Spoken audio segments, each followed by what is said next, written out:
Imagine waking up every morning with the deep sense that you're not enough. The day begins, and even though you've done your best, something still feels incomplete.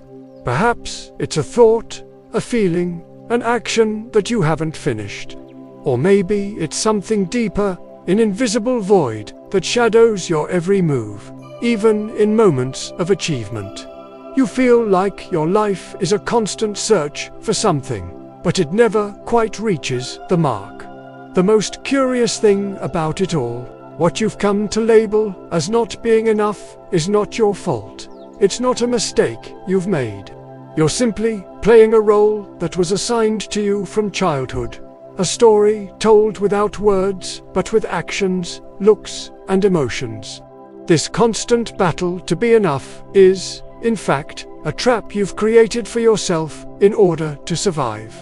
And now, what once protected you is silently becoming the cause of your deepest frustration. What you believed would be the key to acceptance and love is now the invisible chain that limits your happiness. This is not a small struggle. It's not a simple desire to be accepted or to please others. It's an internal war that steals from you the most valuable thing of all, your authenticity. And this is what we're about to explore. When we talk about people who never feel good enough, we're referring to a deep-rooted psychological pattern that often originates in childhood. This pattern is far more complex than it seems on the surface. To understand it, we need to consider three fundamental concepts: parentification, hypervigilance, and emotional neglect schema. Parentification is a phenomenon where, as a child, one is forced to take on responsibilities that aren't theirs, often to fulfill the emotional needs of their parents. They become the adult emotionally, taking care of others while their own needs go unmet. This creates a deep-seated belief that only by sacrificing yourself for others will you ever be worthy of love and acceptance. Hypervigilance emerges in an environment where the child must always be on alert, constantly scanning the emotional landscape to understand the needs of others and preemptively responding to them. This creates a feeling that something is always about to happen, that you need to be prepared to please or avoid conflict. The cost of this is a soul that is perpetually on edge, a body always ready to react, but never allowed to rest. Finally, the emotional neglect schema refers to a childhood environment where emotional needs were not consistently met. The child learns to suppress their own emotions, or worse, believes that their emotions don't matter. The result is a profound disconnection from the self, and a constant search for a love that never feels entirely real or genuine. These patterns deeply affect how the nervous system functions, creating a state of constant alert. They also change the way the person views themselves, making it difficult to develop a consistent sense of identity. The individual never feels good enough because they grew up in an environment where nothing ever seemed sufficient. The emotional cost of this is immense. People who never feel good enough live a life of constant dissatisfaction. Every step they take toward success, achievement, or even love is overshadowed by the feeling that something is still missing. They carry with them what we might call invisible grief, a deep, silent loss that has never been fully recognized or processed. The German philosopher Friedrich Nietzsche once said, "That which does not kill me makes me stronger." But for these individuals, what does not destroy them only makes them more tired. They become prisoners of an internal expectation that is impossible to meet, the expectation that they must be something they are not, something they never were, and ultimately something they could never become. This constant sacrifice of their authenticity, their true self, in favor of acceptance or approval, is a form of existential suffering.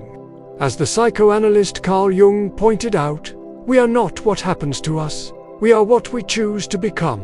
But this choice is difficult when the identity they try to build is made of broken pieces from others, from expectations, and from norms that don't belong to them. Behind the fear of not being enough lies an even deeper fear, the fear of not being loved. This fear seeps into everything they do, in their work, in their relationships, even in their own self-reflection.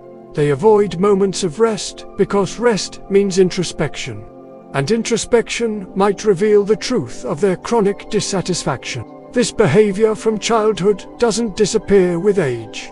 On the contrary, it transforms. What began as an attempt to be enough for others evolves into recognizable adult behaviors. And, as an adult, you start to see these patterns everywhere in your life.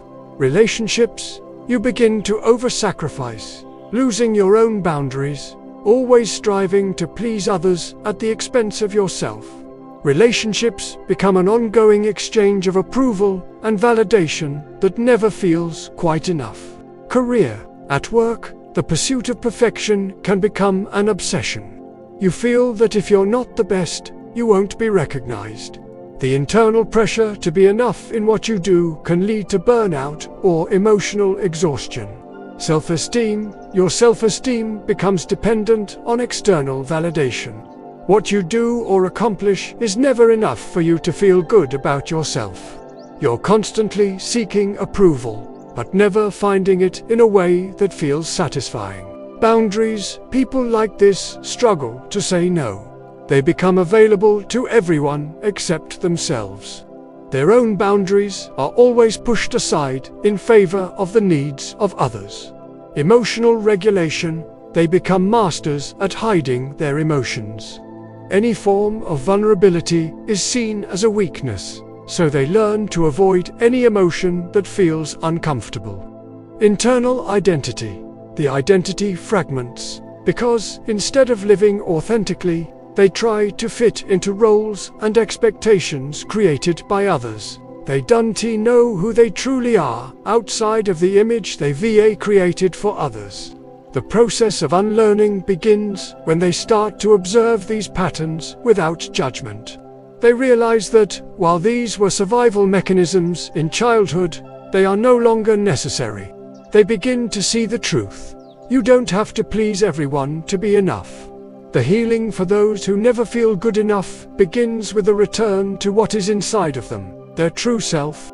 This process isn't about being fixed or correcting mistakes. It's about integrating the parts of themselves that have been ignored, rejected, or disconnected over the years. Methods like reparenting the inner child, shadow work, and nervous system regulation are key. Reparenting allows you to offer yourself the love and care that may have been missing in childhood. Shadow work means confronting the parts of yourself you've avoided. Those fears, insecurities, and wounds you're afraid to expose, but which, when seen and embraced, reveal a path to freedom. Nervous system regulation helps to reduce the constant stress and anxiety response, allowing you to reconnect with moments of calm and authenticity. All of this helps break the cycle of survival and lets you begin to live with more kindness toward yourself. As philosopher Rainer Maria Rilke said, the cure comes when you become who you are.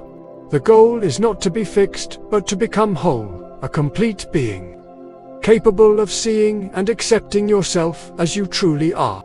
If you felt connected to what was shared, share this video. It might be the key for someone else still trapped in the illusion of insufficiency.